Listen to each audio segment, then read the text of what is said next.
नक्सलवाद के भय और डर से बाहर निकलकर कांकेर के मतदाता भाइयों और बहनों ने बेखौफ होकर, निडर होकर मतदान किया है। सर्वोच्च न्यायालय का आज का फैसला कांग्रेस पार्टी और विपक्षी दलों पर 5 सालों में छत्तीसगढ़ को लूटने का काम जो भूपेश बघेल कांग्रेस की सरकार ने किया, न्यायालय का आज का फैसला कांग्रेस पार्टी और विपक्षी दलों पर करारा तमाचा है। आज का दिन कई मायनों में आज का दिन ऐतिहासिक रहा है। एक बार फिर सर्वोच्च न्यायालय ने ईवीएम पर महत्वपूर्ण फैसला दिया है। अब तक 40 बार ऐसे फैसले हो चुके हैं, 40 बार अदालतों ने कहा है कि ईवीएम में किसी तरह की टेम्परिंग, किसी तरह से गड़बड़ी की कोई प्रमाण नहीं मिला है।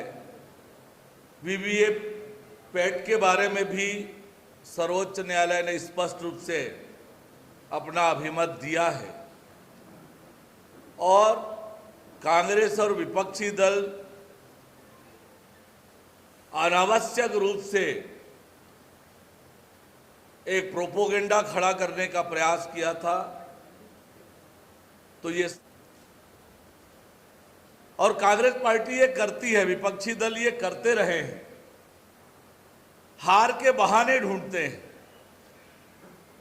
और ईवीएम और वीवीपैट पर जो उन्होंने हल्ला मचाया था, इससे पता चलता है कि कांग्रेस पार्टी और विपक्षी दल हार मान चुके हैं, हार के आधार तलाश रहे थे और आज उनके मंसूबों पर सर्वोच्च न्यायालय ने पानी फेरा है।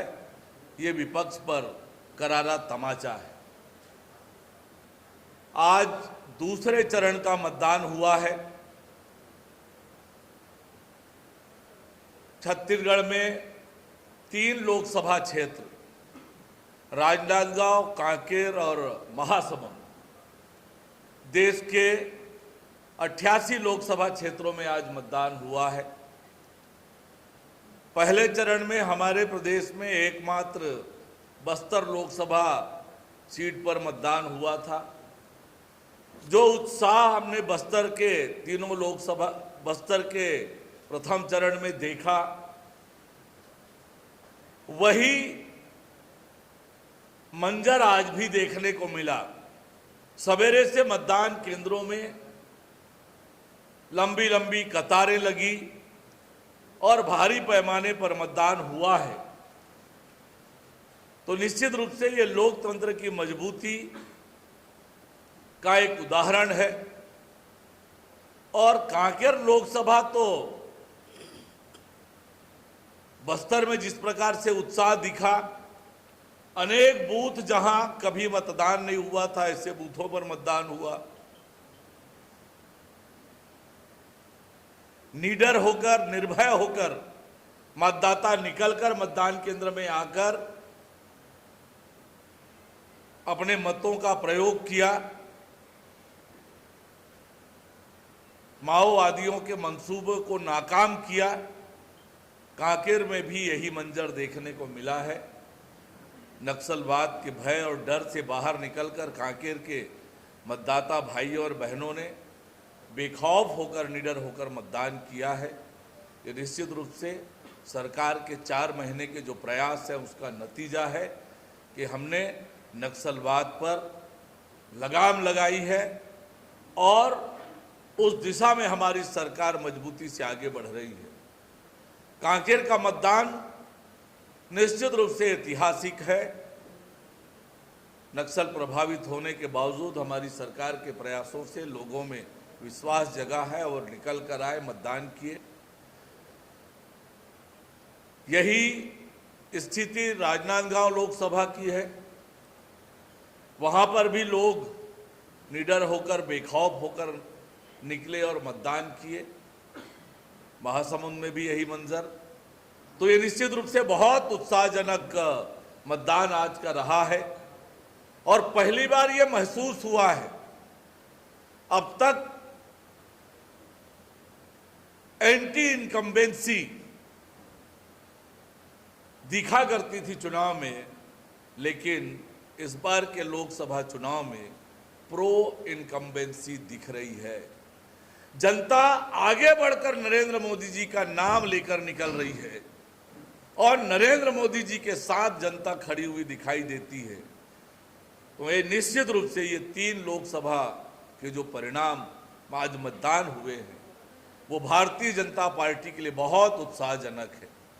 लोगों ने एक तरह से संकल्प करके कि नरेंद्र मोदी जी को तीसरी बार देश का प्रधानमंत्री बनाना है, और उसके पीछे कारण है जनता के बीच कि एक एक व्यक्ति पर के पास केंद्र सरकार की योजनाएं पहुंची हैं और विशेष उत्साह जो दिखा है आज वो युवाओं और महिलाओं में तो गजब का उत्साह दिखा है।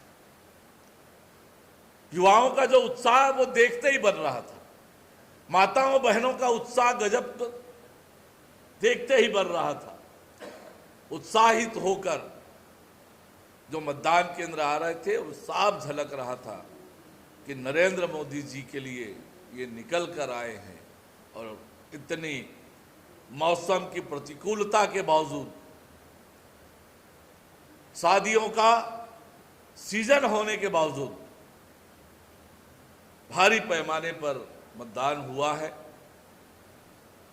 5 सालों में छत्तीसगढ़ को लूटने का काम जो भूपेश बघेल कांग्रेस की सरकार ने किया, और उसके बाद प्रदेश में जो विष्णुदेव साय जी की सरकार बनी है, भारतीय जनता पार्टी की सरकार, उसने 4 महीने में जो मोदी की गारंटी के बड़े बड़े वायदे पूरे किए,